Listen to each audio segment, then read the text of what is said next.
قال رسول الله صلى الله عليه وسلم من قرأ حرفا من كتاب الله فله حسنة নবীজি বলেন কেউ যদি কোরআনের একটা অক্ষর পড়ে ফালাহু হাসানা সাথে সাথে তার আমলনামায় সওয়াব ওয়াল হাসানাতু বিআশরি আমসালিহা একটা নেকিকে 10টা বাড়ায়া একটা অক্ষরের কারণে আল্লাহ রব্বুল আলামিন তার আমলনামায় 10টি নেকি লিপিবদ্ধ করে দেয়। কোরআনের এক অক্ষরে কয় নেকি? 10। নবীজি বলেন লা আকুলু আলিফ লাম মিম হারফুন ওয়ালাকিন আলিফুন হারফুন ওয়ালামুন হারফুন ওয়া মিমুন হারফুন। নবী বলেন আমি বলছি না আলিফ লাম মিম পুরাটা একটা অক্ষর, এটা বলছি না, বরং আলিফ একটা অক্ষর, বলেন বলেন আলিফ একটা অক্ষর, লাম একটা অক্ষর, মিম একটা অক্ষর, 3 অক্ষরে 10 10 করে 3 10-এ 30টা নেকি তার আমলনামায় আল্লাহ লিখবেন। পড়েন তো আলহামদু, আবার আলহামদু, 2 বার বললাম, আবার আলহামদু 3 বার বললাম। প্রত্যেকের আমলনামায় 150টা নেকি লেখা হয়েছে। কিভাবে? হামজা লাম হা মিম দাল 5 অক্ষর, আমরা পড়ছি 3 বার, 5 অক্ষরে 50, আবার পড়ছি 5 অক্ষরে 50, আবার পড়ছি 5 অক্ষরে 50, একদম সত্যি কথা 150 নেকি এসেছে। এটা হলো নিজে নিজে ইবাদত করে সওয়াব কামাইলাম, এই যে এখন আমরা নিজেরা কইরা সওয়াব কামাইলাম। আরেকটা হলো অন্যের সহায়তা নিয়ে, অন্যের সাহায্য নিয়ে ইবাদত করে সওয়াব কামানো। এটা কেমন? দান করা, সদকা করা। আপনি যারে দান করবেন, যাকে সদকা করবেন, তার মানে ওই লোকটা জাকাত খাওয়ার যোগ্য, তারে জাকাত দিতে পারছেন বলে আপনার সওয়াব হয়েছে। এটা তার মাধ্যমে আপনি সওয়াব কামাই করছেন। কিন্তু জাকাতটা যদি না দেন তো গুনাহ হবে, সওয়াব হবে না। তাহলে গরিব মানুষকে জাকাত দিলেন, তার হক তাকে আদায় করে দিলেন। জাকাত কিন্তু আপনার টাকা না, এটা গরিবের টাকা, যে পাওনা তার টাকা। তো তার টাকাটা তারে দিলেন, সওয়াব আপনি পাইলেন, তো তার সাহায্যে আপনি সওয়াব পাইলেন। সহিহ বুখারীর একটা বর্ণনা শুনি আমরা, 5353 5353 নম্বর হাদিস। এই হাদিসের মধ্যে আসছে قال رسول الله صلى الله عليه وسلم الساعي على الأرملة والمسكين كالمجاهد في سبيل الله।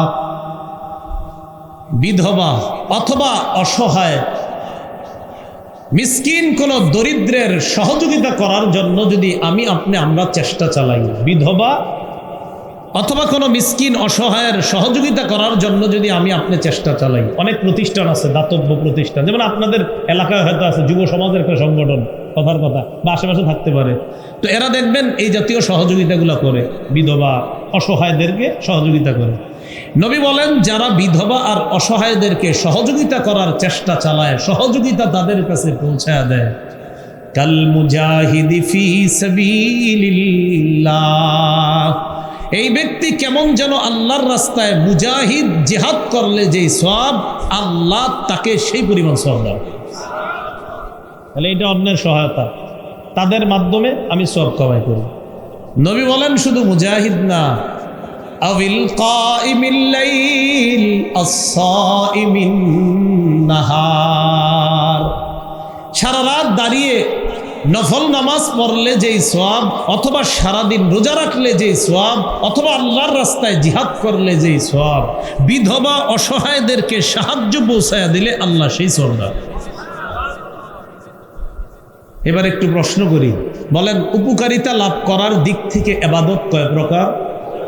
1 নাম্বার নিজে ইবাদত করে উপকার লাভ করা, 2 নাম্বার অন্যের সাহায্য সহযোগিতায় উপকার লাভ করা। এগুলো আজকের আলোচনার 4 নম্বর আলোচনা। এবার একটা খুব মন দেন, শেষ আলোচনা আজকের আলোচনার 5 নম্বর আলোচনা। বলেন আমার সাথে, বলেন এটা বলেন বলেন প্রতিপালনের পদ্ধতি। প্রতিপালনের পদ্ধতি মানে ইবাদতটা কোন পদ্ধতিতে করব, তো বলেন প্রতিপালনের পদ্ধতি বা পন্থা হিসাবে ইবাদত 5 প্রকার। তাহলে বলেন তো পদ্ধতি হিসাবে ইবাদত কয় প্রকার? মানে মাধ্যম। কোন মাধ্যমে ইবাদত করব? বলেন 5 মাধ্যমে আমরা সাধারণত ইবাদত করি। বলেন কয় মাধ্যমে? একটু প্রথমে মুখস্থ করে নিই। বলে 1 নাম্বার কলবের মাধ্যমে, 2 নাম্বার মুখের মাধ্যমে, বলেন 3 নম্বর শরীরের মাধ্যমে, 4 নাম্বার অর্থ সম্পদের মাধ্যমে, 5 নাম্বার শরীর এবং সম্পদের মাধ্যমে। তাহলে আবার বলছি, বলেন তো মৌলিকভাবে কয় মাধ্যমে আমরা ইবাদত করি? 5 মাধ্যমে। 1 নাম্বার কলব, 2 নাম্বার মুখ, 3 শরীর, 4 আর্থিক মাল সম্পদ, 5 আর্থিক এবং শরীর 2টা মিলিয়ে। আচ্ছা, 1 নাম্বার কলবের মাধ্যমে ইবাদত, এটার একটা নাম মুখস্থ রাখেন, আত্মিক ইবাদত। কি বললাম? আত্মিক ইবাদত। আত্মিক ইবাদত কি? বলেন জিকির ফিকির করা, এটা কি আত্মিক ইবাদত? যেমন সূরা আলী ইমরানের 191 নম্বর আয়াতে আল্লাহ বলেন, জ্ঞানী কারা তাদের পরিচয় আল্লাহ দিচ্ছেন। আল্লাহ বলেন, আল্লাযীনা ইয়াযকুরুনাল্লাহা কিয়ামা, তারা জ্ঞানী যারা আল্লাহর জিকির করে দাঁড়িয়ে, ওয়া কুউদা বসে, ওয়া আলা জুনুবিহিম শুয়ে, ওয়া ইয়াতাফাক্কারুনা ফি খালকিস সামাওয়াতি ওয়াল আরদ, আসমান জমিনের সৃষ্টি নিয়ে যারা চিন্তা করে। এই যে চিন্তা করলেন, এটা আত্মিক ইবাদত, অন্তরের ইবাদত। চিন্তা ভাবনা করে তারা বলে, রব্বানা মা খালাকতা হাযা বাতিলা, আল্লাহ এই আসমান জমিন আপনি অনর্থক সৃষ্টি করেন নাই। সুবহানাকা ফাকিনা আযাবান নার, আপনার কত পবিত্রতা বর্ণনা করছি, আমাদেরকে আগুনের আযাব থেকে আপনি রক্ষা করেন। তাহলে দেখেন এই আয়াতে জ্ঞানী কারা? যারা চিন্তা করে। এই যে সৃষ্টি নিয়ে চিন্তা করা, এটা আত্মিক ইবাদত। বলেন চিন্তা করাটা কি আত্মিক ইবাদত? আত্মিক ইবাদতের ব্যাপারে এটা জানলাম একটা। আরেকটা হলো, এটা একটু আমার সাথে বলতে হবে। বলেন আসমান জমিনের রাজত্ব একমাত্র আল্লাহ, আসমান জমিনের মালিকানা একমাত্র আল্লাহ। এই কথাটি অন্তর দিয়ে বিশ্বাস করা, এটার নাম আত্মিক ইবাদত। আপনি অন্তর দিয়ে বিশ্বাস করা এটা, যে না আসমান জমিন আল্লাহ, আল্লাহ আসমান জমিনের মালিক, এটা অন্তর দিয়ে বিশ্বাস করা। সূরা জুমারের 63-64, সূরা জুমারের 33-34 নম্বর আয়াতে আল্লাহ বলেন, 24 পারার একদম শুরু পৃষ্ঠা, ওয়াল্লাযী জাআ বিস-সিদকি ওয়া সাদ্দাকা বিহি উলাইকা হুমুল মুত্তাকুন, যারা সত্য নিয়ে এসেছে এবং সত্যকে সত্য বলে মেনে নিয়েছে। আল্লাহ বলেন তারাই মুত্তাকি, যারা সত্য নিয়ে এসেছে এবং মন থেকে সত্যকে সত্য বলে যারা মেনে নিয়েছে, তারা মুত্তাকি। লাহুম মা ইয়াশাউনা ইনদা রাব্বিহিম, তাদের জন্য তাদের রবের কাছে তা রয়েছে যা তারা চায়, আল্লাহ তাদেরকে তাই দান করবে। তাহলে অন্তর দিয়ে মনে প্রাণে এটা বিশ্বাস করা, রাজত্ব ক্ষমতা একমাত্র আল্লাহ। সূরা হুজুরাতের 15 নম্বর আয়াতে আল্লাহ বলেন, ইন্নামাল মুমিনুনাল্লাযীনা আমানু বিল্লাহ ওয়া রাসূলিহি সুম্মা লাম ইয়ারতাবু ওয়া জাহাদু বিআমওয়ালিহিম ওয়া আনফুসিহিম ফি সাবিলিল্লাহ। আল্লাহ বলেন ইন্নামাল মুমিনুন, ঈমানদার তারা, আল্লাযীনা আমানু বিল্লাহ ওয়া রাসূলি, যারা আল্লাহকে বিশ্বাস করে, রাসূলকে বিশ্বাস করে, সুম্মা লাম ইয়ারতাবু, সন্দেহ করে না। ঈমানদার তারা যারা আল্লাহকে বিশ্বাস করে, রাসূলকে বিশ্বাস করে, সন্দেহ করে না। ওয়া জাহাদু বিআমওয়ালিহিম ওয়া আনফুসিহিম ফি সাবিলিল্লাহ, যারা নিজেদের জানমাল নিয়ে আল্লাহর রাস্তায় লড়াই করে, আল্লাহ বলেন উলাইকা হুমুস সাদিকুন। আমি আল্লাহ কোরআনে ঘোষণা করলাম তারাই প্রকৃত সত্যবাদী।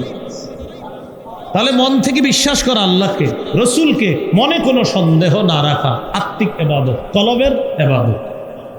আরেকটা উদাহরণ নেন, সহিহ বুখারীর 44 নম্বর হাদিস। কোন কিতাব? বুখারী 44 নম্বর হাদিস। এই হাদিসে নবী কি বলে দেখেন, قال رسول الله صلى الله عليه وسلم يخرج من النار من قال لا إله إلا الله وفي قلبه وزن شعيرة من خير। কোন ব্যক্তি যদি বলে লা ইলাহা ইল্লাল্লাহ, আর যদি তার অন্তরের মধ্যে জব পরিমাণ কল্যাণ থাকে, জব পরিমাণ কল্যাণ, এই কল্যাণ দ্বারা উদ্দেশ্য অন্য বর্ণনায় ঈমান, জব পরিমাণ ঈমান যদি কারো অন্তরে থাকে, ইয়াখরুজু, নবী বলেন ওই ব্যক্তি জাহান্নাম থেকে বের হবে।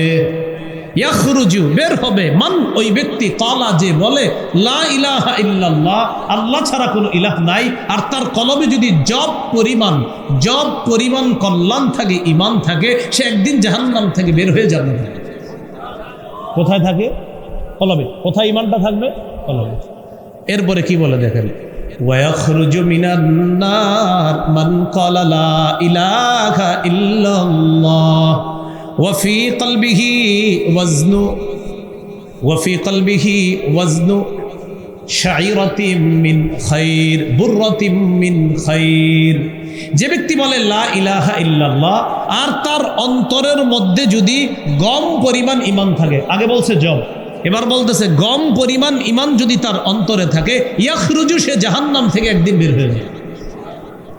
এরপরে কি বলে দেখেন, বলেন অনুপরিমাণ, বলেন এই অনুপরিমাণ ঈমান যদি কারো কলবে থাকে, নবী বলেন ইয়াখরুজু মিনান নার মান ক্বালা লা ইলাহা ইল্লাল্লাহ ওয়া ফি কলবিহি মিসকালু যাররাতিন মিন খাইর।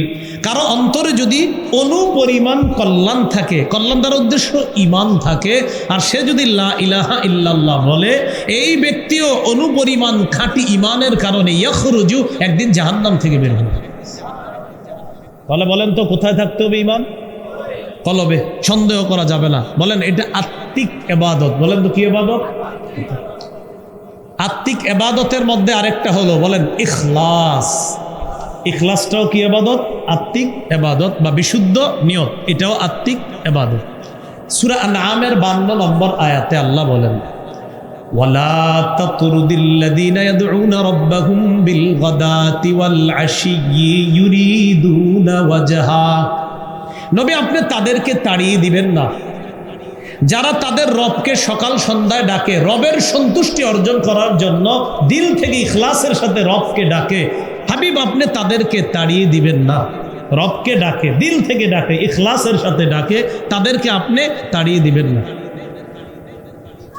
ইবনে মাজাহ 3056 নম্বর হাদিস।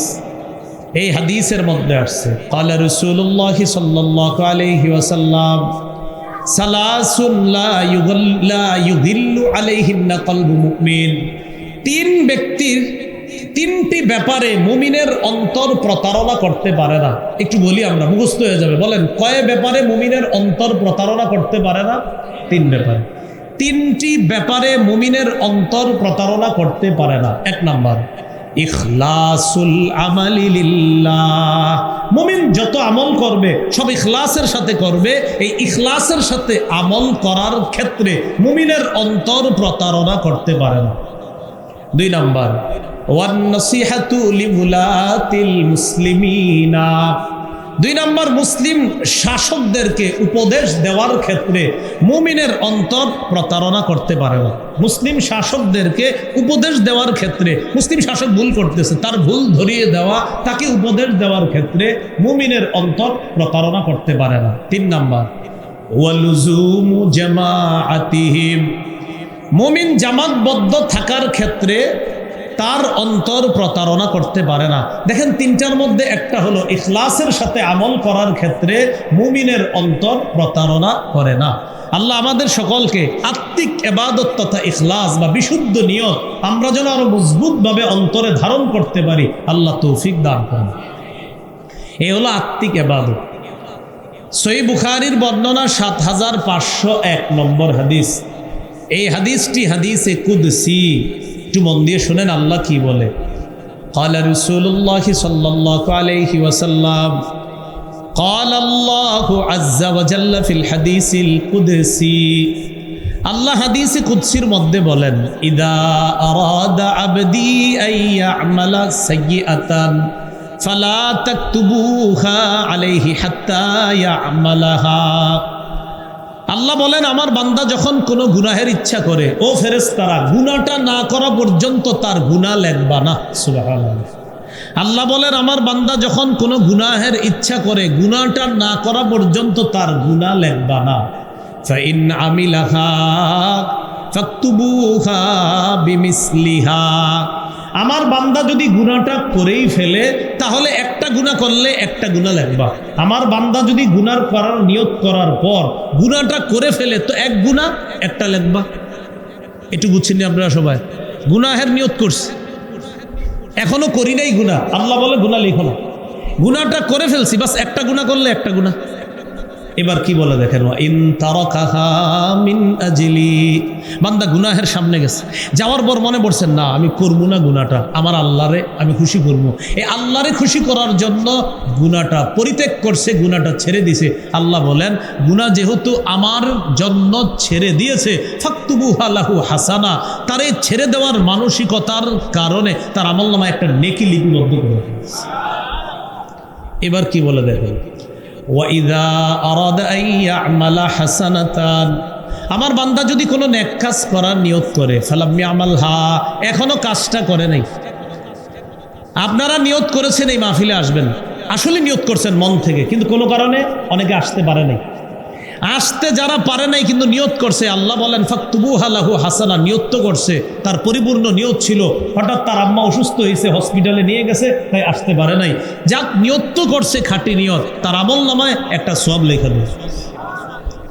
এবার কি বলে দেখেন, ফাইন আমিলাহা ফাকতুবুহা লাহু বিআশরি আমসালিহা ইলা ৭০০ দি'ফিন। আমার বান্দা যদি নেকির কাজটা করে ফেলে, তাকে ১০ থেকে ৭০০ গুণ পর্যন্ত বাড়ায়া সওয়াব লেখা। তাহলে নিয়তের দাম আছে না নাই? এটা আত্মিক ইবাদত। কি নিয়ত? কি ইবাদত? আমাদের আর্থিক না, আত্মিক, অন্তরের। মনে আসেনি মাধ্যম, যেই মাধ্যমে ইবাদত করি, এই মাধ্যম হিসাবে ইবাদত কয় প্রকার? এক নাম্বার আত্মিক ইবাদত। এই আলোচনা চলছে আমাদের। সহিহ মুসলিমের বর্ণনা ১৯০৯ নম্বর হাদিস। এই হাদিসটি সবাই একটু মন দিয়ে শুনবেন, শোনার পর আমি জিজ্ঞাসা করবো, বুঝে শুনে হাত তুললেন। দেখেন কি বলে নবী। قال رسول الله صلى الله عليه وسلم من سأل الله الشهادة بصدق। নবী বলেন, কেউ যদি দিল থেকে শহীদ হওয়ার নিয়ত করে, কামনা করে, আল্লাহর কাছে যদি চায়, আল্লাহ তোমার কাছে আমি শাহাদাত চাই, দিল থেকে। কারা কারা আসলেই দিল থেকে চান? সত্যি?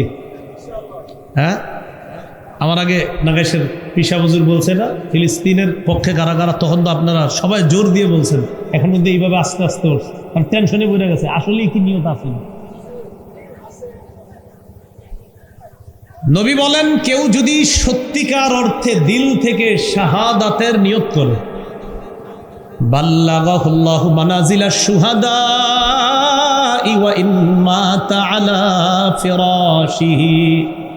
ওই ব্যক্তি যদি তার ঘরের বিছানায়ও মারা যায়, আল্লাহ তাকে শহীদদের মর্যাদায় পৌঁছায় দেবে। তাহলে এইবার দেখি কার কার নিয়ত আছে শাহাদাতের। হ্যাঁ, আল্লাহ কবুল করুন। তাহলে আবার বলছি, দেখেন, ও আমাদের ওই যে শিল্পী অন্ধ হামেদ সাহেব, উনি তো কত সুন্দর গজলের মাধ্যমে আপনাদের কাছ থেকে জানতে চাইল, তখন তো সবাই ঠিক ঠিক করে সমর্থন জানাইলেন। আল্লাহ আমাদের সকলের এই মনের নীলের তামান্না যেন আমরা যেন মজবুতির সাথে নিয়ত রাখতে পারি যে আল্লাহ যদি কখনো সুযোগ করে দেয়, আমরা ইনশাল্লাহ শহীদ হওয়ার জন্য প্রস্তুত। তাহলে কি জানলাম, দিল থেকে কেউ শহীদ হওয়ার নিয়ত করছে, ঘরের বিছানায়ও যদি মারা যায় আল্লাহ তাকে শহীদদের মর্যাদায় পৌঁছে দেবে। এগুলো আত্মিক ইবাদত, অন্তরটা আল্লাহ দেখে। আরেকটা দলিল আমরা শুনি, সহিহ বুখারী 2839 নম্বর হাদিস, 2839। এই হাদিসের মধ্যে আসছে আন্নান নবী সাল্লাল্লাহু আলাইহি ওয়াসাল্লাম কানা ফি গাযাতিন, আল্লাহ নবী এক লড়াইয়ের মধ্যে ছিলেন, জিহাদের মধ্যে ছিলেন। জিহাদের মধ্যে থাকা অবস্থায় আল্লাহ নবী বললেন, ইন্না আকওয়ামান বিল মদিনাতি খালফানা, আমাদের পিছনে মদিনায় একদল সম্প্রদায় যারা আমাদের সাথে জিহাদে আসতে পারে নাই। নবী বলতেছেন একদল মুসলমান আমাদের পিছনে মদিনায় রয়ে গিয়েছে, তাদের নিয়ত ছিল জিহাদে আসার, কিন্তু তারা জিহাদে আসতে পারে নাই। এবার আল্লাহ নবী বলেন, মা সালাকনা শিআবান ওয়ালা ওয়াদিয়া ইল্লা ওয়া হুম মা'না ফি। নবী বলেন একদল যারা মদিনায় আছে, জিহাদের নিয়ত ছিল, আসতে পারে নাই। আমরা জিহাদে আসলাম, জিহাদে রওনা করার পর যতগুলা ঘাটি আর উপত্যকা আমরা অতিক্রম করলাম, প্রত্যেকটা ঘাটি অতিক্রম করার সময় যেই সওয়াব আল্লাহ আমাদেরকে দিয়েছেন, যারা আসতে পারে নাই তাদেরকেও আল্লাহ সমপরিমাণ সওয়াব দিয়ে দিয়েছেন। কেন? নিয়ত ছিল। এই তো মাশাআল্লাহ বুঝে আসছে, নিয়ত ছিল, আসতে পারে নাই। নবী কয় কেন আসে নাই? হাবাসাহুমুল উযর, ওজর তাদেরকে আটকে দিয়েছে। কেউ ছিল অন্ধ, কেউ পায়ে সমস্যা ছিল, বিভিন্ন ওজরের কারণে আসতে পারে নাই। এই যে দেখেন আজকে যে ভাইটা গজল গাইল, আল্লাহ কখনো যদি তৌফিক দেয় আমরা যেতে পারবো যারা দেখি, কিন্তু এই ভাই তো ওজরের কারণে যেতে পারবে না, তো তার নিয়ত আছে কিন্তু যেতে পারবে না। ওজর কথাটা সবার মনে থাকবে তো ইনশাআল্লাহ? তাহলে বলেন তো মাধ্যম কয় মাধ্যমে ইবাদত করি? এক নাম্বার কলব। এই গেল আজকে আমাদের 5 ধরন, মানে 5 পদ্ধতি বা অবলম্বন করে যে ইবাদত করি। এক নাম্বার আত্মিক ইবাদত গেল। 2 মৌখিক। বলেন 2 নাম্বার মৌখিক ইবাদত। মৌখিক ইবাদত কি? এই যে আমি এখন মৌখিক ইবাদতে আছি, সুবহানাল্লাহ। এই যে বলেন সুবহানাল্লাহ, বলেন, এই তো মৌখিক ইবাদত হয়ে গেছে। আবার বলেন, এই যে মৌখিক ইবাদত। সালাম দিলেন আসসালামু আলাইকুম ওয়া রাহমাতুল্লাহ, তো তিনি জবাব দিলেন ওয়া আলাইকুম আসসালাম ওয়া রাহমাতুল্লাহ। মৌখিক ইবাদত। মৌখিক ইবাদতের মধ্যে শ্রেষ্ঠ ইবাদত হলো, একটু বলেন, লা ইলাহা ইল্লাল্লাহ। এটা শ্রেষ্ঠ ইবাদত। মৌখিক ইবাদতের মধ্যে এটা কি ইবাদত? শ্রেষ্ঠ ইবাদত। সহিহ বুখারীর বর্ণনা 25 নম্বর হাদিস, আব্দুল্লাহ ইবনে ওমর রাদিয়াল্লাহু তাআলা আনহুমার বর্ণনা। তিনি বলেন, উমিরতু আন উকাতিলান নাস হাত্তা ইয়াশহাদু আন লা ইলাহা ইল্লাল্লাহ ওয়া আন্না মুহাম্মাদার রাসূলুল্লাহ। আব্দুল্লাহ ইবনে ওমর রাদিয়াল্লাহু তাআলা আনহুমা বলেন, মানুষ যতক্ষণ আল্লাহ ছাড়া কোনো ইলাহ নাই এবং মুহাম্মদ সাল্লাল্লাহু আলাইহি ওয়াসাল্লাম আল্লাহ রসুল, এই সাক্ষ্য যতক্ষণ না দিবে ততক্ষণ পর্যন্ত আমি আদিষ্ট হয়েছি, আমাকে আদেশ করা হয়েছে তাদের বিরুদ্ধে লড়াই করার জন্য, আমাকে আদেশ করা হয়েছে। যতক্ষণ তারা এই সাক্ষী না দিবে লা ইলাহা ইল্লাল্লাহ। সহিহ বুখারীর 26 নম্বর হাদিস, সুইলা রাসূলুল্লাহ সাল্লাল্লাহু আলাইহি ওয়াসাল্লাম আইয়ুল আমালি আফযালু ইয়া রাসূলুল্লাহ।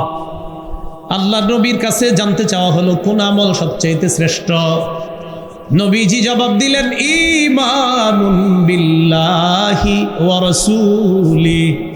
সবচেয়ে শ্রেষ্ঠ ইবাদত আল্লাহকে আল্লাহ বলে মেনে নেওয়া, রসুলকে রসুল বলে মেনে নেওয়া, এটা সবচেয়ে শ্রেষ্ঠ ইবাদত। সুবহানাল্লাহ। তাহলে মৌখিক ইবাদতের মধ্যে শ্রেষ্ঠ লা ইলাহা ইল্লাল্লাহ, এই কালিমা অথবা কালিমায়ে শাহাদাত, যেটা আশহাদু আল্লা ইলাহা ইল্লাল্লাহ ওয়া আশহাদু আন্না মুহাম্মাদান আবদুহু ওয়া রাসূলুহু। এগুলা মৌখিক ইবাদতের মধ্যে শ্রেষ্ঠ ইবাদত। বলেন মৌখিক ইবাদতের মধ্যে শ্রেষ্ঠ। মৌখিক ইবাদতের মধ্যে আরেকটা ইবাদত, বলেন তিলাওয়াতুল কোরআন। কি পড়ি? বলেন আলহামদুলিল্লাহি রাব্বিল আলামিন। মৌখিক ইবাদত। কুল হুয়াল্লাহু আহাদ আল্লাহুস সামাদ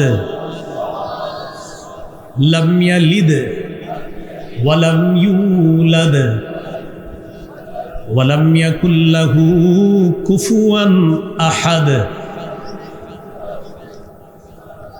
এটা কি ইবাদত? ওকে, তাহলে একটা গেল লা ইলাহা ইল্লাল্লাহ শ্রেষ্ঠ, এরপরে জানলাম তিলাওয়াতুল কোরআন, কোরআনের তেলাওয়াত করা। সূরা কাহাফের ২৭ নম্বর আয়াতে আল্লাহ বলেন ওয়াতলু মা উহিয়া ইলাইকা মিন কিতাবি রাব্বিকা লা মুবাদদিলা লিকালিমাতি।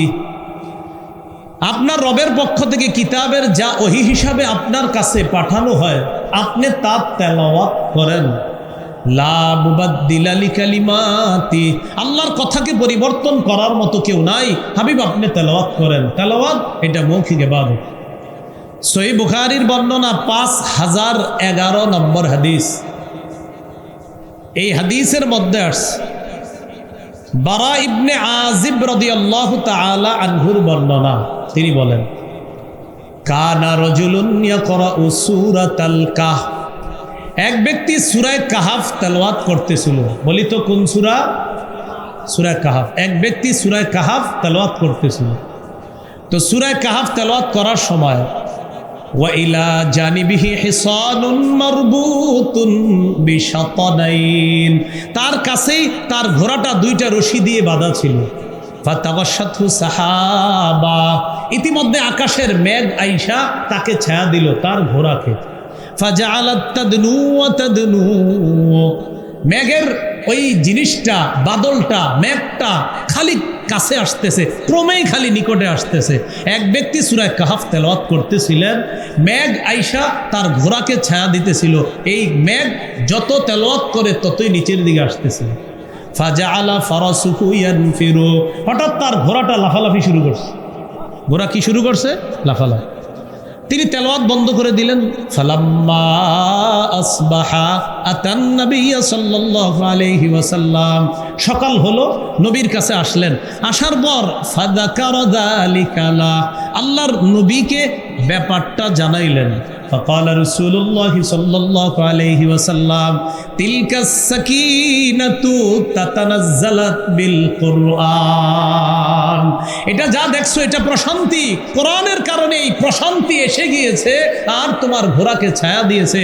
মুসলিমের বর্ণনা, নবী অন্য সাহাবীকে বলেন, উসাইদ ইবনে হুযাইর রাদিয়াল্লাহু তাআলা আনহুকে বলেন, তুমি যদি ফজর পর্যন্ত তেলাওয়াত করতা তাহলে এই যে মেঘ দেখলা আসলে এগুলা মেঘ না, মেঘের মধ্যে কি দেখছো? হুজুর ফিহা আমসালুস সুরুজ, বাতির মতো দেখেছি, লাইটের মতো।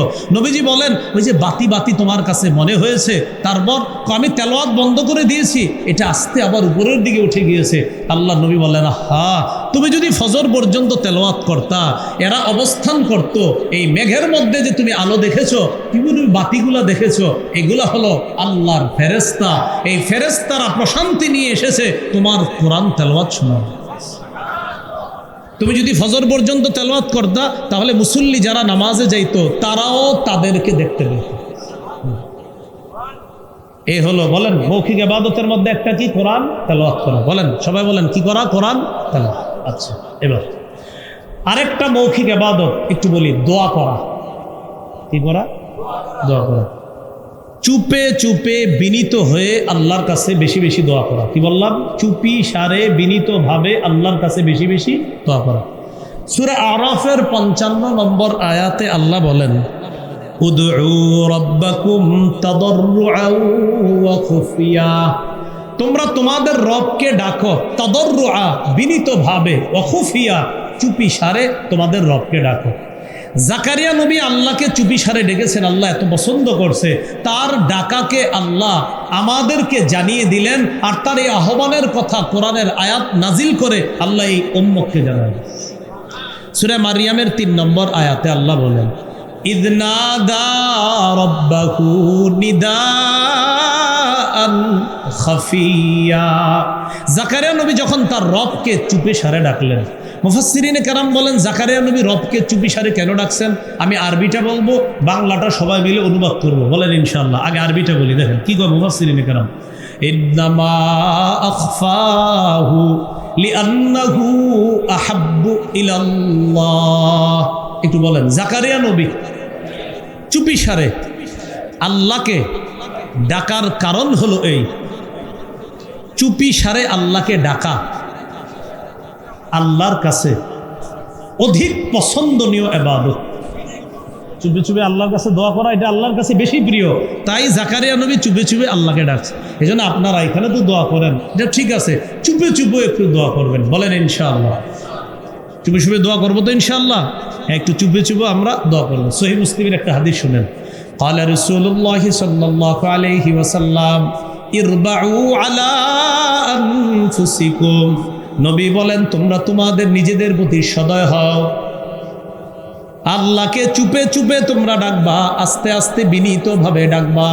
ফাইন্নাকুম লাইসা তাদউনা আসাম্মা ওয়ালা গায়িবা, তোমরা এমন রবকে ডাকছো না যেই রব বধির, তোমরা এমন রবকে ডাকো না যেই রব অনুপস্থিত, এমন রবকে তোমরা ডাকতেছো না। তাহলে ইন্নাকুম তাদউনা সামিআন করিবা, তোমরা এমন রবকে ডাকো যেই রব সবচেয়ে বেশি শোনেন আর যেই রব তোমার সবচেয়ে নিকটে।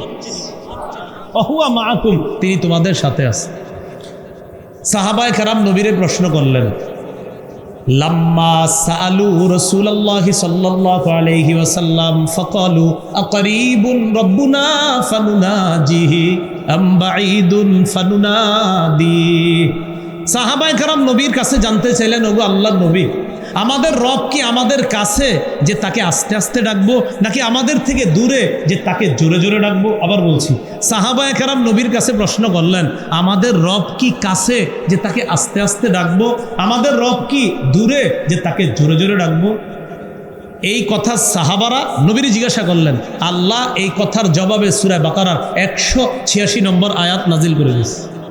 আল্লাহ বলেন, ওয়াইদা সাআলাকা ইবাদি আন্নী ফাইন্নী করিব উজিবু দাওয়াতাদ দাঈ ইযা দাআন।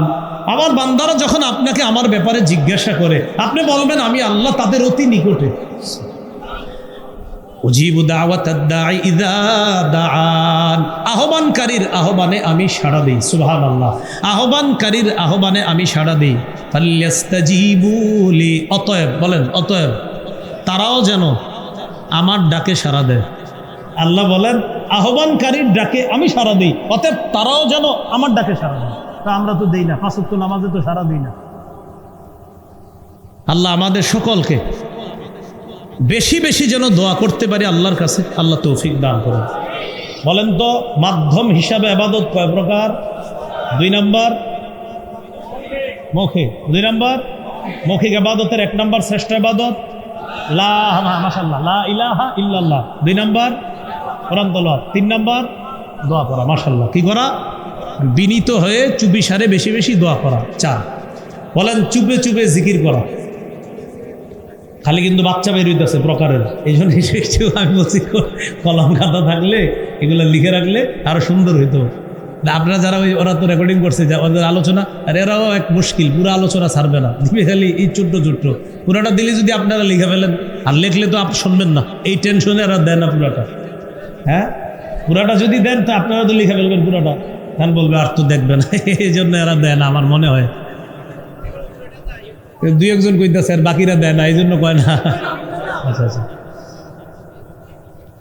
4 নাম্বার চুপে চুপে জিকির করা, চুপে চুপে জিকির করা। সূরা আরাফের 205 নম্বর আয়াতে আল্লাহ বলেন, ওয়াযকুর রাব্বাকা ফী নাফসিকা তাদাররুআন ওয়া খীফা ওয়া দুনাল জাহরি মিনাল কওলি বিল গুদুবি ওয়াল আসাল ওয়ালা তাকুম মিনাল গাফিলিন। ওয়াযকুর রাব্বাক, তুমি তোমার রবকে স্মরণ করো, ফি নাফসিকা, মনে মনে। সুবহানাল্লাহ, মনে মনে। সবাই একটু মনে মনে স্মরণ করেন তো। করলাম, বলেন করছি, বলেন বলেন সবাই করছি।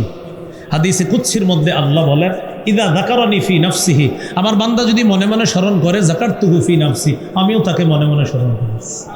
সুবহানাল্লাহ, আমরা করছি, আল্লাহও করে। ওয়াযকুর রাব্বাকা ফি নাফসিকা, তুমি তোমার রবকে স্মরণ করো মনে মনে। তাদাররুআও ওয়া খীফা, বিনীতভাবে, ওয়া খীফা, ভীতি নিয়ে, ভয় নিয়ে, দুনাল জাহারি মিনাল কওল, অনুচ্চ সুরে, বেশি আওয়াজ করবা না, বিল গুদুবি ওয়াল আসাল, সকাল সন্ধ্যায়, ওয়ালা তাকুম মিনাল গাফিলিন, গাফেলদের অন্তর্ভুক্ত হয়েও না। আল্লাহ আমাদের সকলকে, আমরা যেন একটু বেশি বেশি জিকিরও করতে পারি। মাঝে মাঝে আমরা তো এই যে এখানে সুবহানাল্লাহ পড়তেছেন, এটাও জিকির, মাঝে মাঝে আমরা একটু চুপি সারেও জিকির করব। আল্লাহ তৌফিক দান করুন, করবো তো ইনশাআল্লাহ। সহিহ বুখারীর 660 নম্বর হাদিসের বর্ণনা, 7 ব্যক্তিকে আরশের ছায়াতলে আল্লাহ জায়গা দিবেন, এর মধ্যে একজন ওয়ারাজুলুন যাকারাল্লাহা খালিয়া, ওই ব্যক্তিকেও আল্লাহ আরশের ছায়াতলে জায়গা দিবেন যে নির্জনে আল্লাহকে স্মরণ করে, ফাফাদাত আইনা, ফলে তার চোখ থেকে পানি গড়িয়ে পড়ে, ফলে তার চোখ থেকে পানি গড়িয়ে পড়ে। তো এই যে চোখ থেকে পানি গড়িয়ে পড়ে, এই ব্যক্তিকে খুশি হয়ে কিয়ামতের মাঠে আল্লাহ আরশের ছায়াতলে জায়গা দান করবেন। দেখি আবার পড়াশোনায় লেগে যায় আমরা। মাধ্যম হিসাবে ইবাদত কয় প্রকার? 1 নম্বর আত্মিক, 2 মৌখিক ইবাদত। মৌখিক ইবাদত আবার কয় ধরনের জানলাম? 4। 1 নম্বর লা ইলাহা ইল্লাল্লাহ, 2 নম্বর কোরআন, 3 নম্বর দোয়া, 4 নম্বর জিকির। আল্লাহ আমাদের সকলকে আমল করার তৌফিক দান করেন। এবার আগের আলোচনায় আসেন, 3 নম্বর প্রকারটা কি? মাশাআল্লাহ, শারীরিক বা দৈহিক ইবাদত। শারীরিক বা দৈহিক ইবাদত কি? যেমন নামাজ পড়া শারীরিক ইবাদত। 17 বারার শেষ পৃষ্ঠা সূরা হজের 77-78 নম্বর আয়াতে আল্লাহ বলে, ইয়া আইয়ুহাল্লাযীনা আমানুরকাউ, হে ঈমানদারগণ তোমরা রুকু করো। শরীর লাগেনি রুকু করতে? ওয়াসজুদু, সেজদা করো, শরীর লাগে। ওয়া'বুদু রাব্বাকুম, তোমরা তোমাদের রবের ইবাদত করো। ওয়াফআলুল খায়র, তোমরা কল্যাণের কাজ বেশি বেশি করো। লাআল্লাকুম তুফলিহুন, যাতে তোমরা সফল কাম হও। বলেন যাতে তোমরা সফল। তার শারীরিক ইবাদত গেল কি? নামাজ। বলেন শারীরিক ইবাদত কি গেল? নামাজ। 4 নম্বর আর্থিক ইবাদত। আর্থিক ইবাদত কি? দান সদকা করা, যাকাত দেওয়া, এগুলা কি ইবাদত? আর্থিক ইবাদত। অর্থের মাধ্যমে দান সদকা করা, যাকাত দেওয়া, এগুলা আর্থিক ইবাদত। রাসূলুল্লাহ সাল্লাল্লাহু আলাইহি সাল্লাম বলেন, মান আতাহুল্লাহু মালা, আল্লাহ যাকে সম্পদ দিয়েছে আর যাকাতের মালিক হয়েছে সে, ফালাম ইউআদ্দি যাকাতা, সে তার সম্পদের যাকাত দেয় নাই, মুসিলা লাহু ইয়াউমাল কিয়ামাতি শুজাআন আকরা, কিয়ামতের ময়দানে বিষধর সাপে রূপান্তরিত হবে তার সম্পদ। এই সাপ আইসা তাকে বলবে, আনা কানজুকা আনা মালুকা, আমি তোমার সেই সম্পদ, আমি তোমার সেই মাল। সহিহ মুসলিমের বর্ণনায় যাকাত না দেওয়ার কারণে তার এই যাকাতযোগ্য সম্পদকে পাক বানানো হবে। লন্ডি করা হয় যে কাপড়, এই কাপড় যে লন্ডি করা হয় ইস্ত্রি গরম, এরকম পাক বানানো হবে, তার কপাল, পার্শ্ব আর পিঠে সেক দেওয়া হবে। এইভাবে তাকে সেক দেওয়া হবে একদিন কিয়ামতের মাঠে। বলেন কয়দিন? বলেন সবাই কয়দিন? জাহান্নামে যাওয়ার আগে কয়দিন শাস্তি দেওয়া হবে? এই একদিনের পরিমাণ মাত্র 50,000 বছর। হাদিসে যেমনি সেমনিগুলো হবে, হাদিসে আসছে একদিন। তো আমিও বইরা দেখি কি একদিন, মাশাআল্লাহ, একটু বেশি না। একটু পরে নবী কয় কানা মিকদারুহু 50 আলফা সানা, একদিনের পরিমাণ 50,000 বছর। আল্লাহ আমাদের সকলকে হেফাজত করেন। 5 নম্বর শারীরিক এবং আর্থিক। এটা যে একজন বলেন তো কি দিতে পারে? হজ। হজ করতে শরীরও লাগে, অর্থও লাগে। আল্লাহ আমাদের সকলকে, যারা হজ করেছি, বারবার হজ করার তৌফিক দান করেন, আর যারা হজ করি নাই তাদেরকেও আল্লাহ হজ করার তৌফিক দান করেন। এবার সর্বশেষ একটা কথা আমরা শুনবো, হজের ব্যাপারটা একটু শুনে নেই। রাসূল সাল্লাল্লাহু আলাইহি ওয়াসাল্লাম বলেছেন, মান হাজ্জা লিল্লাহ ফালাম ইয়ারফুত ওয়ালাম ইয়াফসুক রাজাআ কায়াউমিন, সব ইবাদত বলেন তখনই কবুল হবে, সব ইবাদতের সওয়াব তখনই পাওয়া যাবে যদি ইবাদতটা ইখলাসের সাথে হয়, বিশুদ্ধ নিয়তের সাথে হয়। বলেন আমরা আজকে থেকে যে কোনো ইবাদতে 2টি কথা মনে রাখব। 1 ইখলাস, 2 ইত্তিবা। বলেন যে কোনো ইবাদতে কয়টি কথা মনে রাখব? 1 নাম্বার, 2। বলেন ইখলাস মানে ইবাদত আল্লাহর জন্য করা, ইত্তিবা মানে ইবাদত নবীজির পদ্ধতি অনুযায়ী করা। আল্লাহর জন্য ইবাদত করলে সেই ইবাদতটা হবে খাঁটি। নবীর পদ্ধতিতে ইবাদত করলে সেই ইবাদত হবে সঠিক। কি বললাম আল্লাহর পদ্ধতিতে আল্লাহকে খুশি করার জন্য ইবাদত করলে সেটা হবে খাঁটি। নবীর পদ্ধতিতে ইবাদত করলে সেটা হবে সঠিক। বলেন, কোনো ইবাদত যদি খাঁটি এবং সঠিক হয় সেই ইবাদতই আল্লাহ কবুল করবে। তাহলে যে কোনো ইবাদতে কয়টি কথা মনে রাখবো? ইখলাস, ইত্তিবা। ইখলাস ইবাদতটা আল্লাহর জন্য হওয়া, ইত্তিবা নবীর পদ্ধতিতে হওয়া। ইখলাসের সাথে ইবাদত হলে ইবাদতের নাম হবে খাঁটি, নবীর পদ্ধতিতে ইবাদত হলে ইবাদতের নাম হবে সঠিক। এবার সর্বশেষ কথা, ইখলাসের 4টি উপকার বলেন একটু। হ্যাঁ, কি শেষ ক্লাস? তাহলে শেষ ক্লাস বলেন, ইখলাসের কয় উপকার? 4টি উপকার বলেন। ইখলাসের 4 উপকার। 1, আমল কবুল হয়। তাহলে ইখলাসের সাথে আমল করলে আমলটা কি হয়? কবুল হয়। ইখলাসের সাথে আমল করলে আমলটা কবুল হয়। নাসাইর বর্ণনা 3140 নম্বর হাদিস। রাসূলুল্লাহ সাল্লাল্লাহু আলাইহি সাল্লাম বলেন, এক ব্যক্তি নবীরে প্রশ্ন করলেন, আর আইতা রাজুলান গাজা ইয়ালতামিসুল আজরা ওয়াজ যিকরা ফামা লাহু ইয়া রাসূলুল্লাহ। হুজুর, এক ব্যক্তি ইবাদত করছে, তার ইবাদতে 2টা উদ্দেশ্য ছিল। একটা হলো সওয়াব কামাই করা, আরেকটা হলো নামকাম কামাই করা। সে কি পাবে? নবী বললেন, লা শাই আলাহু, কিছুই পাবে না। এই প্রশ্ন নবীরে 3 বার করছে। নবী জবাব দিলেন, লা শাই আলাহু, লা শাই আলাহু, লা শাই আলাহু। সে কিছুই পাবে না, সে কিছুই পাবে না, সে কিছুই পাবে না। শেষে নবী বললেন, ইন্নাল্লাহা লা ইয়াকবালু মিনাল আমাল ইল্লা মা কানা লাহু খালিসা। আমল আল্লাহ ততক্ষণ কবুল করবেন না যতক্ষণ আমলটা আল্লাহর জন্য না হবে। তাহলে ইখলাসের 1 নম্বর উপকার, আমল কবুল হয়। 2, ইখলাসের কারণে সওয়াব পাওয়া যায়। বলেন, ইখলাসের কারণে সওয়াব পাওয়া যায়। একটা হাদিস শোনাই, শোনানোর পর আমলটা করেন ইনশাআল্লাহ সবাই। বলেন ইনশাআল্লাহ।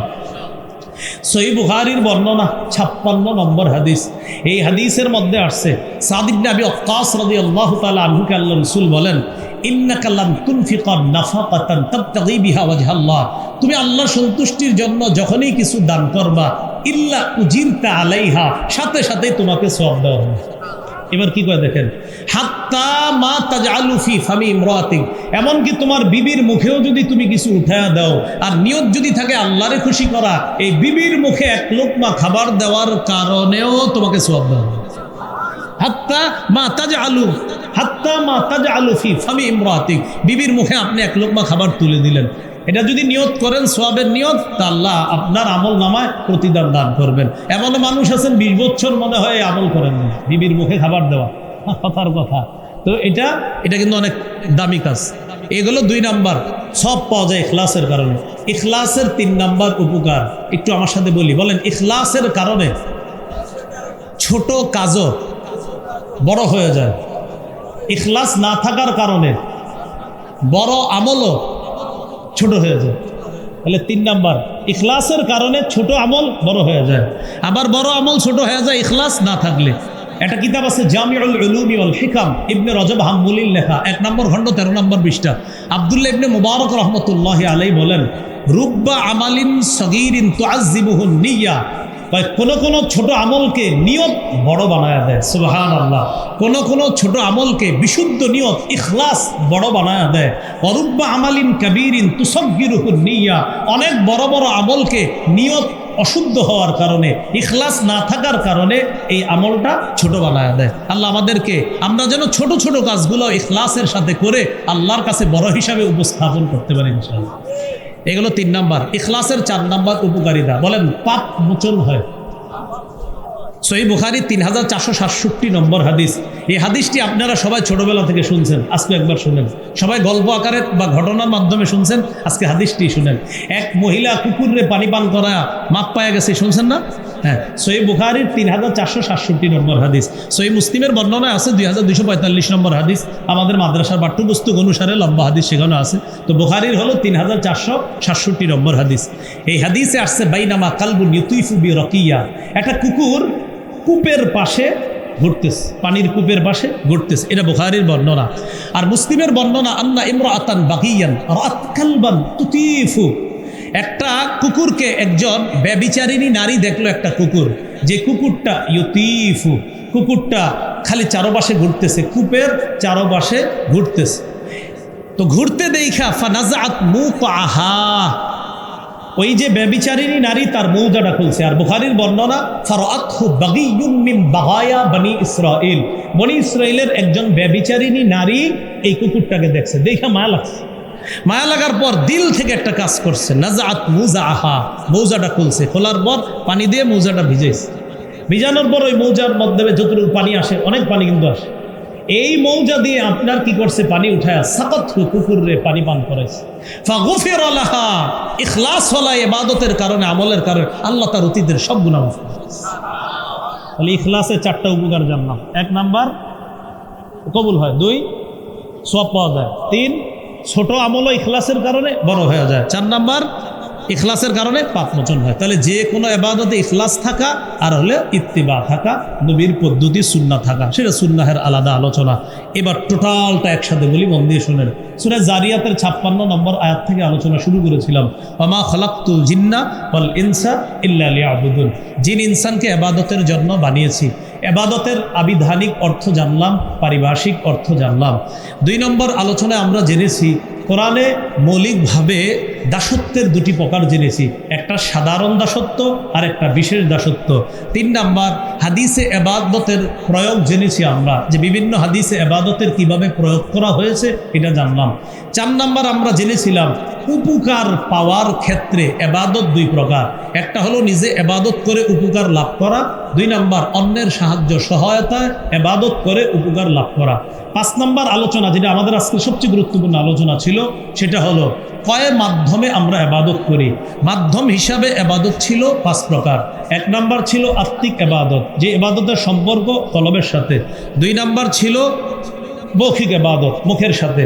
আর মুখের ইবাদতে আবার ছিল আমাদের 4টা কথা, 1 লা ইলাহা ইল্লাল্লাহ, 2 নাম্বার তিলাওয়াতুল কোরআন, 3 নাম্বার দোয়া করা, 4 নাম্বার জিকির করা।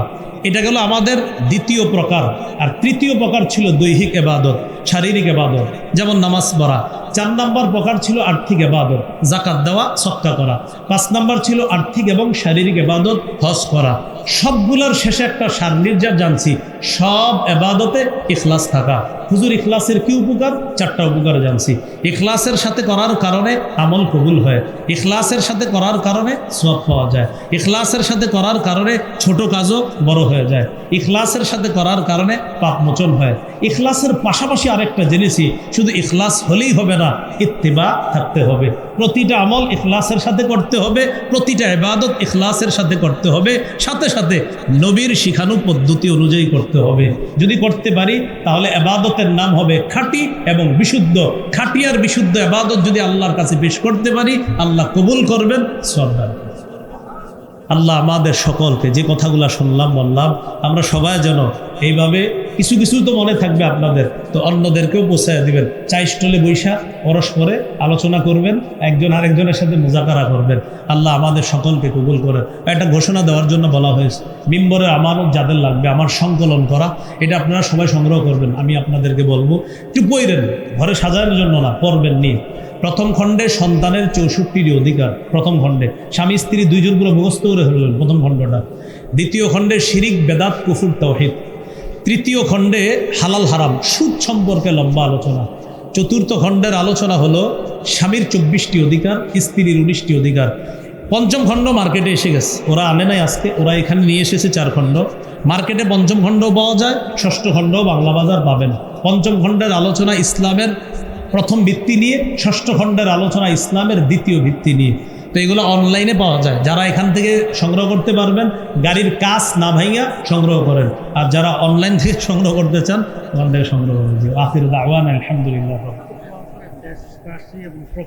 আচ্ছা আচ্ছা, এটা হলো আমাদের মন্ত্রী সাহেবের, আচ্ছা আচ্ছা, স্থানীয় সরকার মন্ত্রী সাহেবের উন্নয়ন সমন্বয়কারী কামাল সাহেব। আচ্ছা আচ্ছা, স্থানীয় সরকার মন্ত্রী উন্নয়ন সমন্বয়কারী জনাব। আচ্ছা আচ্ছা, গ্রামবাসী ও প্রবাসীদের জন্য দোয়া চাওয়া হয়েছে আমাদের কাছে। বানঘর গ্রামবাসী এবং প্রবাসে যারা আছে তাদের জন্য দোয়া করব, এটা কর্তৃপক্ষ দোয়া চেয়েছে। আরও দোয়া চাওয়া হয়েছে স্থানীয় সরকার মন্ত্রী কামাল হোসেন সাহেবের বাবার জন্য দোয়া চাওয়া। এতক্ষণ যিনি গুরুত্বপূর্ণ আলোচনা পেশ করেছেন আন্তর্জাতিক খ্যাতিসম্পন্ন মুফাসসির কোরআন বিশিষ্ট ইসলামী চিন্তাবিদ হযরত মাওলানা মুশতাক ফয়েজি পীর সাহেব দামাত বরকাতুহুমুল্লাহ আলিয়া, নাগাইশ দরবার শরীফ, কুমিল্লা। গুরুত্বপূর্ণ আলোচনা করেছেন হযরত মাওলানা মোহাম্মদ ইমাম হুসাইন, আরবি প্রভাষক, শাকতলা আলিম মাদ্রাসা, নোয়াখালী। আজকের মাহফিলের সম্মানিত সভাপতি কারি শাফিউল্লাহ, সাবেক মোহতামিম, মিফতাহুল উলুম, দারুল উলুম মাদ্রাসা, নেত্রকোনা। উপস্থিত হজরত উলামায়ে কেরাম, মুসলমান ভাইরা, মাইকের আওয়াজ যদ্দূর যাচ্ছে বিভিন্ন ঘর বাড়ি বাসা বাড়িতে অবস্থানরত শ্রদ্ধা মা বোনেরা, আল্লাহ পাক রব্বুল আলামিনের দরবারে শুকরিয়া আদায় করছি। আল্লাহ আমাদেরকে এই মাহফিলে উপস্থিত হওয়ার তৌফিক দান করেছেন বলে আলহামদুলিল্লাহ। আমি আপনাদের সামনে সূরাতুজ জারিয়াতের 56 নম্বর আয়াতে কারিমা তেলাওয়াত করলাম। হাফিজি কোরআন মাজিদ অনুযায়ী 27 নম্বর পারার 2য় পৃষ্ঠা। আয়াতে আল্লাহ পাক রব্বুল আলামিন বলেন, ওয়ামা খালাকতুল জিন্না ওয়াল ইনসা ইল্লা লিয়াবুদুন। জিন ইনসানকে আমি সৃষ্টি করেছি আমার ইবাদত করার জন্য। এটা হলো আয়াতের মূল উদ্দেশ্য অনুবাদের। যদিও অনুবাদটা এমন, জিন ইনসান তাদেরকে আমি অন্য কোনো উদ্দেশ্যে সৃষ্টি করিনি, তবে সৃষ্টি করেছি এই উদ্দেশ্যে যে তারা আমার ইবাদত করবে। টোটাল বিষয়টা মিলাইলে দাঁড়ায়, জিন ইনসানকে আল্লাহ সৃষ্টি করেছেন ইবাদত করার জন্য। আপনারা যদি মনোযোগ সহকারে আলোচনাটি শুনতে পারেন, আশা করি আমরা সকলে মিলেমিশে কিছু শিখতে পারবো ইনশাআল্লাহ। ইবাদত সংক্রান্ত 5টি আলোচনা আপনাদের সামনে পেশ করব ইনশাআল্লাহ। 1 নম্বর, ইবাদতের আবিধানিক পারিভাষিক অর্থ। 2 নম্বর, কোরআনে মৌলিকভাবে ইবাদত সম্পর্কে কি বলা হয়েছে। 3 নম্বর, হাদিসে ইবাদত সম্পর্কে কি এসেছে। সাধারণত ইবাদত শব্দটা কেমন কেমন অর্থে এসেছে বা এই জাতীয় কিছু প্রয়োগ হাদিস থেকে জানব। 4 নম্বর, উপকারিতা লাভের দিক থেকে ইবাদত 2 প্রকার। 5 নম্বর, প্রতিপালনের পন্থা ও পদ্ধতি হিসাবে ইবাদত 5 প্রকার। এই 5টি শিরোনামে আপনাদের সামনে কথাগুলো বলবো ইনশাআল্লাহ। প্রথম কথা, ইবাদতের আবিধানিক পারিভাষিক অর্থ। শাইখুল ইসলাম ইবনে তাইমিয়া রহমতুল্লাহ আলাইহির একটা কিতাব আছে, নাম আল উবুদিয়্যাহ। উবুদিয়্যার শাব্দিক অর্থ হলো দাসত্ব। তো তার কিতাবের নাম আল উবুদিয়্যাহ। এই কিতাবের 33 নম্বর পৃষ্ঠায় ইবাদতের সংজ্ঞা তিনি করেছেন, আল ইবাদাতু আসলু মা'না আদ-দুল্ল। ইবাদতের আসল অর্থ হলো বিনয়ী হওয়া। তাহলে ইবাদতের একটা অর্থ আমরা জানলাম, বিনয়ী হওয়া। একটা কিতাব আছে নাম আল ইবাদাতু ফিল ইসলাম। কিতাবের লেখক আল্লামা শেখ ইউসুফ আল কারজাবি। এই কিতাবের 28 নম্বর পৃষ্ঠা আছে। ইবাদত কি জিনিস সেখানে তিনি উল্লেখ করেছেন, ইবাদত হলো হিয়া তাআতু মা'a গায়াতিল খুজু'। চূড়ান্ত বিনয়ের সাথে আনুগত্য প্রকাশ করাকে ইবাদত বলে। চূড়ান্ত পর্যায়ের বিনয় প্রকাশ করে আনুগত্য করাকেই ইবাদত বলে। তিনি আরো লেখেন, কুল্লু খুদুইন লাইসা ফাওকাহু খুদু', প্রত্যেক বিনয় যেই বিনয়ের উপর আর কোনো বিনয় হয় না এটাকেই ইবাদত বলে। যেই বিনয়ের চেয়ে আর বিনয় হতেই পারে না এটাকে বলা হয় ইবাদত। ইবাদতের আবিধানিক অর্থটার একটা ফলাফল দাঁড়াইছে আমাদের সামনে, সেটা হলো চূড়ান্ত বিনয় প্রকাশ করার নাম হলো ইবাদত। ইবাদতের পারিভাষিক অর্থ শাইখুল ইসলাম ইবনে তাইমিয়া রহমতুল্লাহ আলাই আল উবুদিয়্যাহ নামক কিতাবের 23 নম্বর পৃষ্ঠায় তিনি লেখেন, আল ইবাদাহ ইসমুন জামিউন লিকুল্লি মা ইউহিব্বুহুল্লাহু ওয়া ইয়ারদাহ মিনাল আফআলি ওয়াল আ'মালিল বাতিনাতি ওয়াজ যাহিরা। প্রকাশ্য এবং আভ্যন্তরীণ যেই সমস্ত ইবাদত বন্দেগী, চাল চলন, কথাবার্তা আল্লাহকে রাজি করে খুশি করে এটাকেই ইবাদত বলে। ইবাদত কথাবার্তা চাল চলন, সেটা প্রকাশ্যে হোক গোপনে হোক, যেটা আল্লাহকে খুশি করে রাজি করে এটাকেই কি বলে ইবাদত। ইমাম কুরতুবী রহমতুল্লাহ আলাই ইবাদতের সংজ্ঞা করেছেন তাফসিরে কুরতুবী 1 নম্বর খণ্ড 255 নম্বর পৃষ্ঠা। ইমাম কুরতুবী বলেন, আল ইবাদাতু ইবারাতুন আন তাওহীদি, তিনি বলেন আল ইবাদা, ইবাদত হলো ইবারাতুন আন তাওহীদিল্লাহ, আল্লাহর একত্ববাদ স্বীকার করার নাম হলো ইবাদত। ওয়ালতিজামি শারাঈ দীনিহি, দ্বীনের নিয়ম কানুন পালন করা হলো ইবাদত। ওয়া আসলুল ইবাদাতি আল খুজু, ইবাদতের মূল হলো বিনয়ী হওয়া। এটা ইমাম কুরতুবীর ইবাদতের পারিভাষিক সংজ্ঞা। এগুলো আজকের আলোচনার প্রথম কথা। আজকের আলোচনার দ্বিতীয় কথা, কোরআনে মৌলিকভাবে ইবাদত সম্পর্কে কি বলা হয়েছে একটু যদি আমার সাথে বলেন ধরনের দিক থেকে ইবাদত 2 প্রকার। ধরন মানে এটা এই ধরনের, উনি এই ধরনের বলি না আমরা, এরকম ধরনগত দিক থেকে ইবাদত 2 প্রকার কোরআনে আসছে। এক আল উবুদিয়্যাতুল আম্মাহ, সাধারণ ইবাদত। আরেকটা আল উবুদিয়্যাতুল খাসা, বিশেষ ইবাদত। সাধারণ ইবাদতের মধ্যে সমস্ত সৃষ্টি শামিল। সূরা মারইয়ামের 93 নম্বর আয়াতে আল্লাহ বলেন, ইন কুল্লু মান ফিস সামাওয়াতি ওয়াল আরদি ইল্লা আতির রহমানি আবদা। আসমান জমিনের যা কিছু আছে সবাই রহমানের কাছে দাস হয়ে উপস্থিত হবে। সবাই দাস।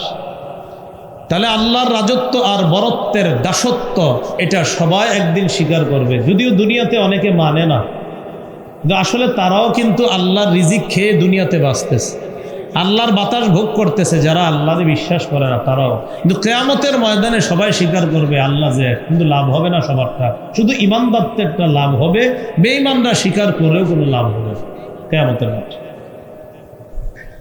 তাহলে সাধারণ ইবাদতের মধ্যে সবাই শামিল। 2 নম্বর বিশেষ ইবাদত। বিশেষ ইবাদতের মধ্যে আল্লাহর শুধু বিশেষ বান্দারা অন্তর্ভুক্ত। এটা কারা? এটা হলো তারা যারা ইচ্ছায় এবং আল্লাহর মহব্বতে আল্লাহকে খুশি করার জন্য ইবাদত করে। এটা হলো বিশেষ ইবাদত। যেমন সূরা ফুরকানের 63 নম্বর আয়াতে আল্লাহ বলেন, ওয়া ইবাদুর রহমানিল্লাযীনা ইয়ামশুনা আলাল আরদি হাওনা ওয়া ইযা খাতাবাহুমুল জাহিলুনা ক্বালু সালামা। রহমানের প্রকৃত বান্দা তারা যারা পৃথিবীতে বিনয়ী হয়ে হাঁটে, নম্র হয়ে হাঁটে, অহংকার পরিহার করে চলে। وَإِذَا خَاطَبَهُمُ الْجَاهِلُونَ قَالُوا سَلَامًا। মূর্খরা যখন তাদের সাথে তর্ক করতে চায়, মূর্খরা যখন তাদের সাথে তর্কে জড়িয়ে যায়, তখন তারা বলে আসসালামু আলাইকুম, তোমার সাথে আমার কথা বলার সময় নেই, সালাম দাও। এই রহমানের বান্দারা যে দুনিয়াতে নম্র হয়ে বিনয়ী হয়ে চলে, এরা হলো আল্লাহর বিশেষ বান্দা, বিশেষ ইবাদত যারা করে তারা।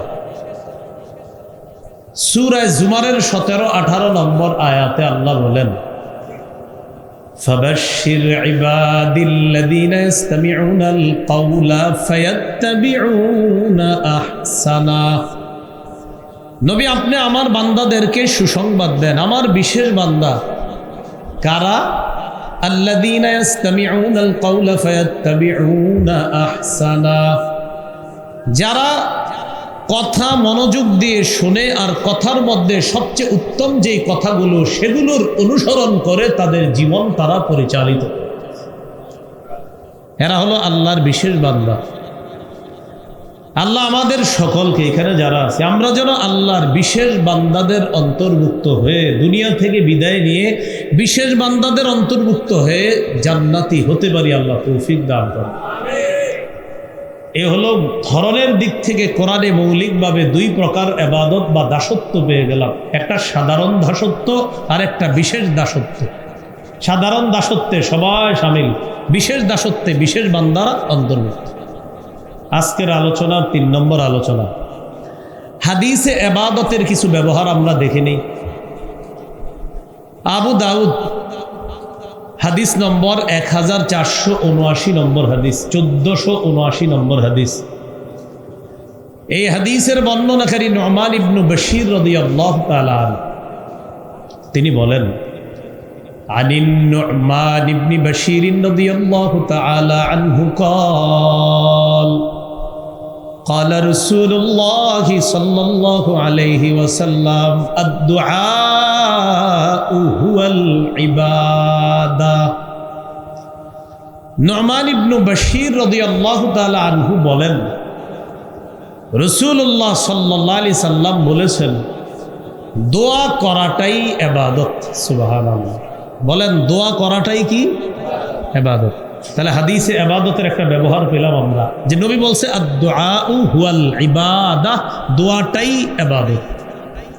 তাহলে আমরা যারা দোয়া করি, দোয়ার সময় অলসতা না করা, দোয়ার সময় এদিক সেদিক না তাকানো, দোয়ার সময় মাথা না কুটা, নাক না কুটা, অলস ভঙ্গিতে দোয়া না করে, আবু দাউদের 1488 নম্বর হাদিস অনুযায়ী বুক বরাবর হাত উঠিয়ে অত্যন্ত কাকুতি মিনতি করে বিনয়ের সাথে আল্লাহর কাছে দোয়া করব ইনশাআল্লাহ। হাদিস থেকে ইবাদতের আরেকটা ব্যবহার দেখে নিই।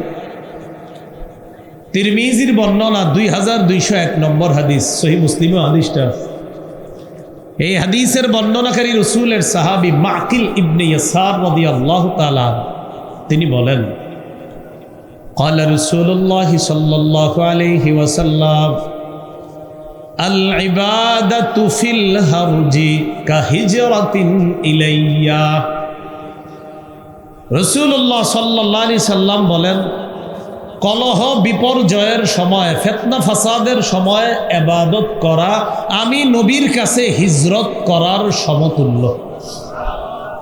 এই যে এখন কলহ বিপর্যয় চলতেছে, এই কলহ বিপর্যয়ের সময় ইবাদত করা নবী বলেন আমার কাছে হিজরত করার সমতুল্য।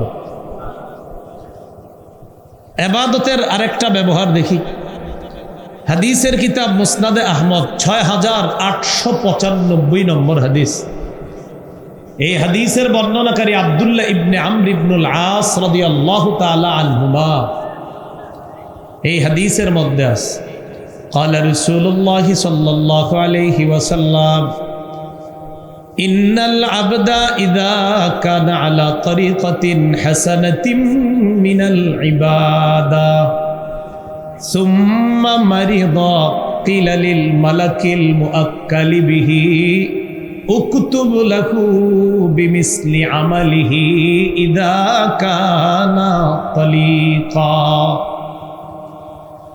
রাসূলুল্লাহ সাল্লাল্লাহু আলাইহি সাল্লাম বলেন, আল্লাহর কোনো বান্দা যদি ইবাদতের সঠিক একটা পদ্ধতি গ্রহণ করে, আল্লাহর কোনো বান্দা ইবাদতের সঠিক একটা পদ্ধতি গ্রহণ করার পর এই বেচারা ডেলি ইবাদতটা করে, কথার কথা, আপনি প্রতিদিন চুপে চুপে কিছু ইবাদত করেন, যেটা আমরা কেউ জানি না, শুধু আপনি জানেন। এই পদ্ধতিতে আপনি নিয়মিত ইবাদত করেন। কথার কথা, আপনি চুপে চুপে 4 রাকাত, 6 রাকাত, 8 রাকাত নফল নামাজ পড়েন, বা এমন কিছু ইবাদত করেন যেটা আমরা জানি না, কিন্তু ডেলি করেন। হঠাৎ আপনি অসুস্থ হয়ে গেছেন, সুম্মা মারিদ, নবী বলেন ওই বান্দা অসুস্থ হয়ে গেছে। অসুস্থ হওয়ার পর এখন তো আর ইবাদত করতে পারতেছেন না। নবীজি বলেন এই যে ব্যক্তিটা অসুস্থ হয়ে গেল আর ইবাদত করতে পারে না, তার দায়িত্বে নিয়োজিত ফেরেশতাকে আল্লাহ ডাক দিয়ে বলে, ও ফেরেশতা, আমার বান্দা সুস্থ থাইকা যে আমলগুলা করত আর তুমি সওয়াব লেখতা, এখন যেহেতু অসুস্থতার কারণে করতে পারতেছে না, তো আমার বান্দা তো উজর, তাই ইবাদতটা করতে পারে না, তোমরা কিন্তু সওয়াব লেখা বন্ধ করবা না, সওয়াব লেখা বন্ধ করবা না। এখানে ইবাদতের একটা ব্যবহার পাইলাম, যে ইবাদতের সুন্দর একটা পদ্ধতি গ্রহণ করা। ইবাদতের আরেকটা ব্যবহার দেখি আমরা, সহিহুল জামে হাদিসের কিতাব 4214 নম্বর হাদিস। এই হাদিসের বর্ণনাকারী হুযায়ফা রাদিয়াল্লাহু তাআলা তিনি বলেন, ক্বালা রাসূলুল্লাহ সাল্লাল্লাহু আলাইহি ওয়াসাল্লাম, ফাদলুল ইলমি আহাব্বু ইলাইয়া মিন ফাদলিল ইবাদা। নবীজি বলেন, ইবাদতের মর্যাদার চাইতে ইলম অর্জনের মর্যাদা আমি নবীর কাছে বেশি প্রিয়। সুবহানাল্লাহ। হ্যাঁ, আবার শুনেন কি বলছে নবী। নবীজি বলেন ইবাদতের মর্যাদার চাইতে ইলম অন্বেষণের মর্যাদা আমি নবীর কাছে বেশি প্রিয়। এজন্য উলামায়ে কেরাম যারা আছে এলাকার, তাদেরকে শ্রদ্ধা করবেন, দাম দিয়েন। দেখা যাবে আপনি নফল নামাজ পড়েন 8 রাকাত, 12, 14 রাকাত, আর উনি বৈশা বৈশা কোরআন হাদিস গবেষণা করতেছে। আপনার ইবাদত আবার ছেড়েন না, আপনি ইবাদত করেন, কিন্তু আপনার ইবাদতটা শুদ্ধ না অশুদ্ধ এটা বলবে ওই হুজুর যিনি কোরআন হাদিস গবেষণা করতেছে। এই জন্য নবী বলেন তার এই গবেষণা করার মর্যাদাটা আমার কাছে ইবাদতের মর্যাদার চাইতে বেশি প্রিয়। খায়রু দীনিকুম আল ওয়ারউ, নবী বলেন তোমাদের সর্বোত্তম দিন হলো তাকওয়া, আল্লাহর ভয়। এইগুলো আজকের আলোচনার 3 নম্বর আলোচনা, যে হাদিসে ইবাদতের ব্যবহার আমরা দেখলাম। 1 নম্বর মনে আছে, ইবাদতের আবিধানিক পারিভাষিক অর্থ জানলাম। 2, ইবাদতের মৌলিক 2টি প্রকার কোরআন থেকে জানলাম। 3, হাদিস থেকে ইবাদতের কিছু ব্যবহার জানলাম। আজকের আলোচনার 4 নম্বর আলোচনা। একটু আমার সাথে বলতে হবে, বলেন উপকারিতা লাভ করার ক্ষেত্রে, উপকারিতা লাভ করার দিক থেকে ইবাদত 2 প্রকার। 1, নিজে আমল করে সওয়াব লাভ করা। 2, অন্যের সহায়তায় ইবাদত করে সওয়াব লাভ করা। তাহলে বলেন তো, 1 নাম্বার নিজে ইবাদত করে সওয়াব লাভ করা, 2 নাম্বার অন্যের সহায়তা, অন্যের মাধ্যমে সওয়াব লাভ করা। তাহলে বলেন তো উপকারিতা বা সওয়াব লাভ করার দিক থেকে ইবাদত কয় প্রকার? 1 নাম্বার নিজে ইবাদত করে উপকার লাভ করা, 2 নাম্বার অন্যের সাহায্যে ইবাদত করে উপকার লাভ করা। মনে থাকবেন ইনশাআল্লাহ। কলম খাতা নিয়ে বসা দরকার ছিল। হ্যাঁ, এবার দেখেন বলি। 1, নিজে ইবাদত করে উপকারিতা লাভ করা, যেমন নামাজ, কোরআন তেলাওয়াত করা। তিরমিজির বর্ণনা 2910 নম্বর হাদিস। এই হাদিসের মধ্যে আসছে